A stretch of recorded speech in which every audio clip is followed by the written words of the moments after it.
A player ranked inside the world's top 20 reportedly spent part of her pre-match preparation not on serves, not on footwork, but on bracing herself for a crowd, not her opponent's serve, not her opponent's forehand, a crowd. That's the claim Belinda Bencic made after facing Alex Eala in Toronto this summer.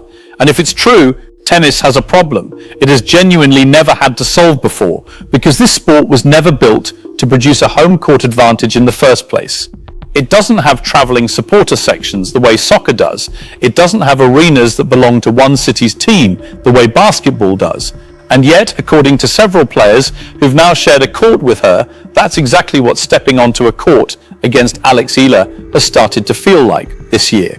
So hold that thought, because the story gets stranger before it gets any clearer. On August 23rd, Eala walked out for practice at Flushing Meadows, the kind of session that for literally every other player in this sport draws maybe a dozen diehards leaning against a fence. That's it. That's what a practice session is supposed to look like. Instead, what showed up was shoulder-to-shoulder crowds, phones raised before she'd hit a single ball. People who reportedly drove in from other states, not for a match, not for a result, for drills, warm-up drills. The tournament hadn't even officially begun. So what's actually happening here? Because a ranking doesn't cause that, a win streak doesn't cause that, what's unfolding around Alex Eala isn't a hot streak, and if that's still the label in your head, you're already behind the story. This is something the sport hasn't fully processed yet, and whatever it is, it didn't begin in New York. It began months earlier, in a moment most casual fans scrolled straight past without a second thought. Let's break down what actually built to this. Eala is 21, currently ranked world number 18, a career high that also becomes her seed at this US Open, the highest seed she's carried into any major so far. Tournament officials are already said to be considering moving her matches to the bigger showcase courts, not contingent on a deep run. Now, before her first round opponent has even been confirmed. You don't reshuffle court assignments over a number on a spreadsheet. You do it when the demand in front of you is bigger than anything the spreadsheet predicted. Which raises the real question. Did this crowd appear because she's suddenly winning? Or has it been quietly building for months while everyone watched the scoreboard and nobody watched the stands? If it's the second one, this is an entirely different story than the one currently being told about her. Here's where it actually starts. Alex is from the Philippines, a nation of more than 100 million people that has produced world-class boxers, that treats basketball like a religion, and that has never, not once in its history, produced a tennis player the rest of the world felt it had to watch. Not one, ever. On August 3rd of this year, Eala won her first WTA title at the DC Open in Washington, her first tour-level trophy at 21, which in tennis isn't considered early. If anything, it's a touch late for someone the internet is now treating like an overnight discovery. What the headlines mostly missed is what that specific win unlocked. When Eala started beating players who already carry Grand Slam titles on their resume, what followed wasn't a dormant fan base slowly stirring awake. It looked more like an entire diaspora finally getting a reason to care about tennis for the first time in their lives, and they didn't wait around to show up. And New York, of all places, happens to be sitting on one of the largest Filipino communities outside the Philippines itself. Queens, Jersey City, pockets across Connecticut, all within easy reach of Flushing Meadows. When people call this week's crowd unlike anything the tournament has seen, what they're really describing is that community getting its first real chance to gather at full scale, together in one place. Most fan bases in this sport build gradually, tournament by tournament, over the better part of a decade, until something like critical mass slowly forms. This one didn't need that runway. The loyalty already existed, quietly in households and group chats and Sunday gatherings across the diaspora, waiting for a name to attach itself to. The moment that name showed up, the wait was simply over. No slow build, no years of patient tournament by tournament conversion, just a nation that had been ready for this for decades, suddenly handed a reason. Now here's a number that reframes the entire story, and it's the one almost nobody's actually citing. Eala has played 56 matches on the WTA Tour this year, reportedly more than anyone else on tour. more than Jessica Pegula, more than Elena Svitolina, more than Mira Andreeva, more than Elena Rabatkina. Every one of those players already has a Grand Slam title. Eala doesn't, not yet, and she still logged more time on court this season than all four of them combined. Sit with that for a second. This crowd isn't reacting to a single big night. It's reacting to someone showing up week after week, city after city, all summer, refusing to quietly vanish the way most breakout stories do after one strong event. A one-tournament story fades from memory in about 3 weeks. 56 matches of grinding, relentless consistency is a completely different animal.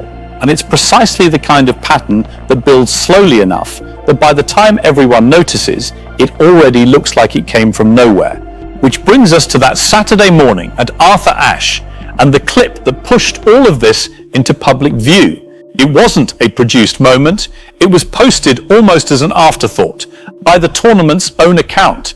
Eala running drills, rallying with her coach Joan Bosch, and at one stretch trading shots comfortably with former world number 3 Grigor Dimitrov, a man who spent over a decade near the very top of men's tennis, a 21-year-old who came up entirely outside the sport's traditional pipelines, holding her own without flinching. Nobody staged it.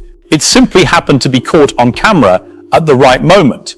The comments underneath said the rest. Mostly Filipino names, Filipino flags, messages sliding between Tagalog and English mid-sentence, people openly admitting they'd flown or driven in from other states just to stand outside a fence for 30 seconds of forehands, and afterward, on a schedule reportedly packed tight enough to leave almost no margin, Eala stayed anyway, signing balls, signing shirts, working a line of fans one by one in the heat, no entourage rushing her along, no handler cutting it short. After 5 polite minutes, just a young woman with a marker, making time nobody had actually scheduled for her. That's around when fans started calling her the fan favorite queen. It sounds like a throwaway nickname. It isn't. There's a real difference between a crowd that shows up once out of curiosity and never comes back, and one that keeps returning because the person on the other side of the fence keeps staying. That detail is the kind fans pass along to each other quietly until it becomes part of the actual reason the crowd keeps growing. And if a practice session with nothing on the line can pull a reaction like that, the obvious question follows itself: what happens once something actually counts? Because this wasn't even the first time her crowd moved the needle this summer.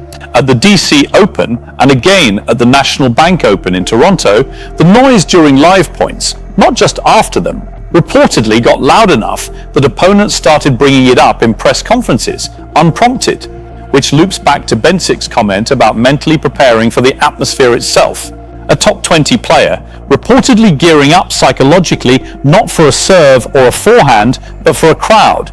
That's no longer just a rowdy section behind the baseline. That's something close to home court advantage in a sport that essentially never produces one. The reach of this has spilled well outside tennis at this point.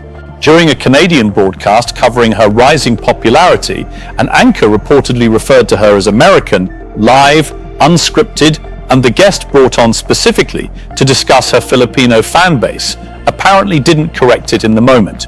The clip spread fast, and the frustration wasn't really about a factual slip. It was that someone could sit on national television discussing her popularity without knowing where that popularity actually comes from. On the opposite end of that same news cycle, former US Open champion Andy Roddick went out of his way publicly on his own podcast to defend the noise, calling it a movement and saying he's fully behind what fans are now calling Eala mania, not a passing mention, a deliberate, on-record stance from someone with a Grand Slam trophy of his own. Line those two moments up, and the contrast is uncomfortable. A broadcaster who reportedly didn't know which country she represents, and a Grand Slam champion loudly defending the very crowd that broadcaster brushed past without a second thought. That's not a small disagreement about phrasing. It's a fault line running straight through how this sport is currently processing her in real time, and Eala is standing in the middle of it without ever asking to be there. She didn't start this. It found her the moment her fan base got too large for anyone in the sport to comfortably overlook. Crowds, though, can be loud for a week and silent the next. So the sturdier place to look isn't the barricades, it's the numbers, because money doesn't perform the way hype does. Night sessions at the DC Open reportedly sold out specifically around her matches. Same story in Toronto. A Nike shirt bearing her name sold out online within hours of release, before most casual sports fans could even pronounce her name correctly. Marriott Bonvoy signed her as a regional ambassador across Asia Pacific, and the timing matters here. That deal reportedly landed right after her DC Open win, meaning a global brand committed real money before anyone could confirm she'd even crack the top 20, let alone become the headline story of a Grand Slam 3 weeks later. Brands don't chase a viral clip, they chase a pattern that was already showing up quietly in the data long before Flushing Meadows got loud enough for everyone else to notice.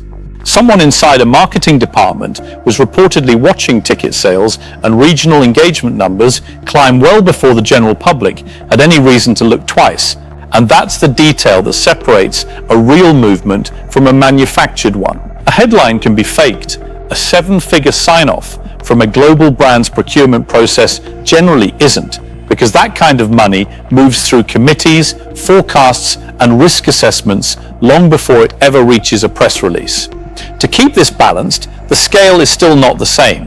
Coco Gauff reportedly earns around $33 million a year, roughly $25 million of that from endorsements alone. Eala isn't there, not close, not yet. But industry estimates already place her endorsement value trending toward $10 million going forward for someone who has never reached a Grand Slam quarterfinal. That gap with Gauff is real and worth keeping in view. What's also true is that sponsors are moving on her now, ahead of a major title, rather than waiting to be proven right after the fact, which isn't how this industry typically plays it safe. Put together, the picture is fairly clear. The ranking is real, the seed is real, sold out sessions, brand deals, merchandise gone within hours. None of that runs on hype by itself. That happens when the underlying pattern is strong enough that people with real money on the line choose to move early instead of waiting to be proven right later. So this wasn't some strange one-off weekend in New York. It's a pattern the tennis business has reportedly been building around quietly all summer, and Flushing Meadows just happened to be loud enough for the rest of the world to finally catch up. The next real test arrives almost immediately. Eala's mixed doubles run begins August 24th, alongside partner Felix Auger-Aliassime, world number 4, for her first Grand Slam doubles appearance. Their opening match puts them across the net from Elena Vesnina and Gael Monfils, a married couple with plenty of star power of their own. And this match is revealing in a way nothing before it has been, because doubles means shared attention and shared billing, a format where she isn't the only name people came to watch. It'll show quickly whether the energy from this week travels with her into a new context, or whether it was tied entirely to her singles run. Worth remembering, right before that first serve, a practice session with absolutely nothing on the line pulled the loudest reaction the tournament produced all week. So what happens once something actually counts? Whether this is the peak of the Eala effect or New York turns out to be the warm-up act before the real show begins, nobody can honestly say yet. Not the analysts, not the sponsors, probably not even Eala herself. But if that same crowd from the practice courts shows back up, just as loud and just as large, once there's something real on the line, this sport might be facing something it has genuinely never had to deal with before, not at this scale and not this early in a career. One practice session did all of this. No trophy, no scoreboard, no stakes attached to a single ball struck that morning, and it still pulled a reaction loud enough to make the rest of the sport stop and take notice. Whatever comes next, whether it's a deep singles run, a doubles breakthrough alongside Auger-Aliassime, or simply more of the same relentless, quiet consistency that got her here in the first place, one thing already looks certain: tennis has never had to build a playbook for something like this before, and it may not have the luxury of waiting much longer to write one.